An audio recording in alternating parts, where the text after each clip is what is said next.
Түүнийг мөнхтрийн наран туяа гэдэг.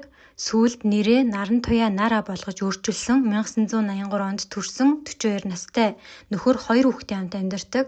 Нара Токиогийн хөгжмийн сургуульд гоцлол дуулаачийн мэргэжил эзэмшсэн бөгөөд Япон улсад 6 жил амьдарсан. Дуулахаас гадна нэлээд олон кинод дүрэгтэж байсан.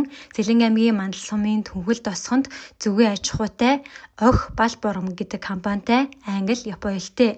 Анх хүүхэд эмэгтэйчүүдийн эрхийн асуудалд дуу хоолой болдог байснаас гадна Facebook хуудасаараа дамжуулан охид бүсгүйчүүдэд арьс, үс арчилгаа, нүүр будалтын зөвлөгөө мэдээлэл өгдөг байсан.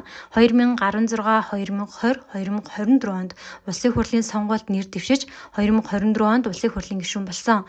Одоо улсын хурлын гишүүнээр ажилладаг. 2019 онд 1.3 тэрбум, 2023 онд 1.1 тэрбумын хөрөнгө оруулалттай гэж айлхтай тэмцэх газарт мэдүүлж байсан юм байна. Тэгээд энэ хүртэл үзсэн та бүхэндээ маш их баярлалаа. Дараагийн дугаарт өөр нэгэн сонирхолтой үний талаар ярьж өгөх болно. Баярлалаа.